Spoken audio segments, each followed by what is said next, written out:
Hey guys, thanks for stopping by Gregsbeerreviews today. We're out here at Smith Mountain Lake today on the motorcycle for a ride. Let's go see what's in the fridge today.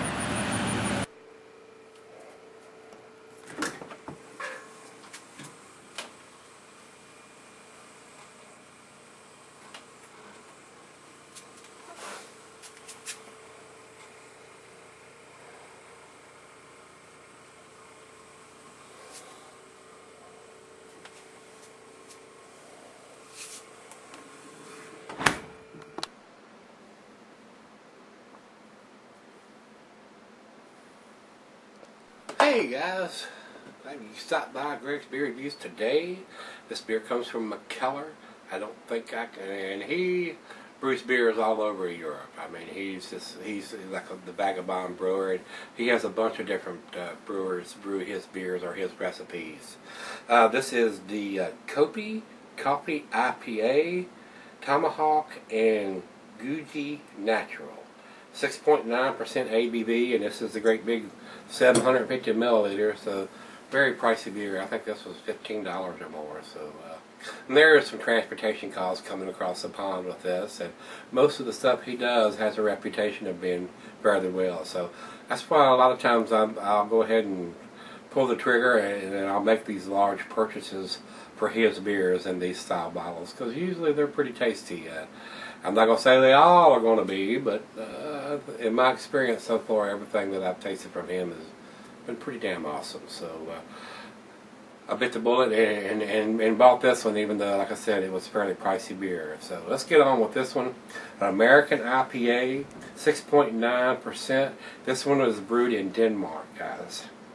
Let's see. Ingredients on this one, it says a coffee IPA. I don't think I've ever had a coffee IPA. Not that I can recollect. It says ingredients: water, malt, barley, flakes, tomahawk, hops, coffee, and yeast. The coffee comes from Swedish coffee roasting house Kopi. The first batch had Guji natural organic coffee from Sidamo, Ethiopia. The second batch had Udu Shakiso coffee from Ethiopia. And this is brewed in Belgium. So let's get on with the food pairing. The food pairings on this one, the cuisine is curried in Italian cheeses or your normal IPA. The peppery, Monterey, pepper jack, sharp blue, cheddar. Your more pungent cheeses, gorgonzola, Limburger. And the meat is poultry, fish, shellfish, and salmon. Glassware is pint glass, Becker, and Nonic, tumbler, Stein, the mug, Seidel. I actually brought the double glass, guys, because I want to enjoy the aromas on this beer. If it's got coffee in it, this will enhance those aromas.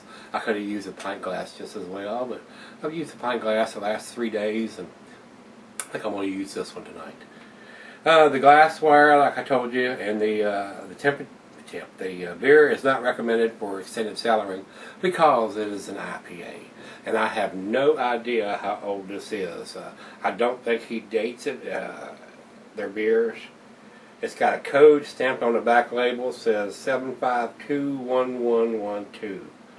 So I'm sure that's a code of when it was probably bottled there, guys.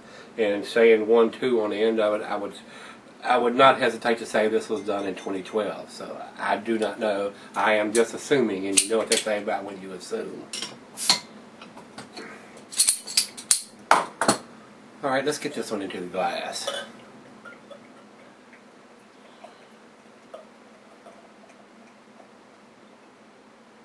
Like I said, I've usually not been disappointed.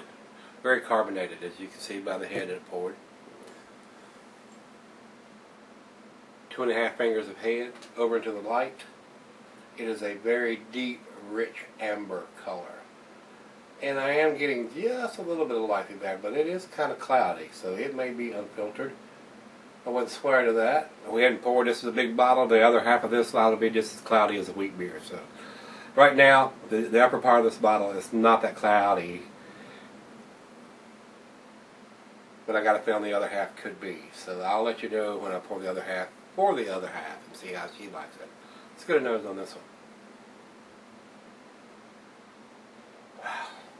Got a very nice hop profile. The Tomahawk hops, I do not grow those, and I'm I've not experienced a lot of beers. I've had a few with Tomahawk hops, but not a lot. Very citrusy. Getting a strong maltiness there too. Very sweet smelling. Not getting a whole lot of coffee at all. Well, let's give it a taste and see if I can taste any coffee in this bad boy. Cheers, everybody.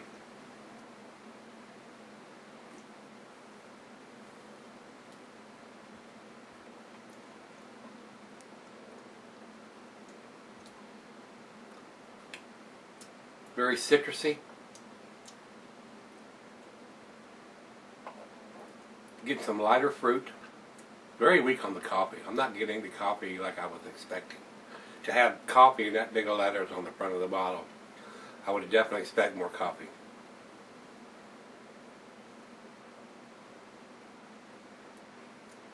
Very tasty though. Very nice hop presence with the Tomahawk.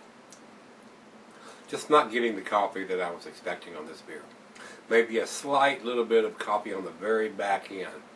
Not much at all. Not where I would have coffee in that big of letters on it.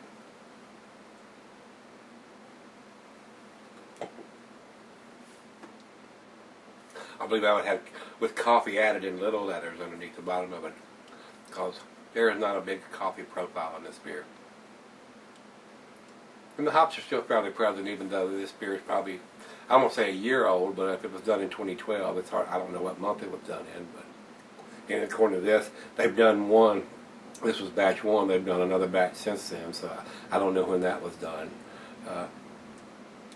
Not bad beer. As you can see, it's an awesome lacing on the glass there. I'm not disappointed in the beer. I'm disappointed that the coffee flavor is not as prevalent as I think it should be. My personal opinion, with coffee and that big of letters on it. So maybe the other half of the bottle will have a little bit more coffee taste in there. So we're going to let it warm up and share the other half, and we'll come back and do the final chug on this one. But not impressed as a coffee IPA. Tasty IPA, but not getting the coffee. I'll be right back. Alright everybody, I'm back. It's left a wonderful lacing all the way down the glass. It's a very tasty beer. I've not been disappointed with Mikkeller beers. I mean, I'm not getting the coffee. I mean, it's warmed up, it's room temperature, and it's not there. I do not detect it. Final chug.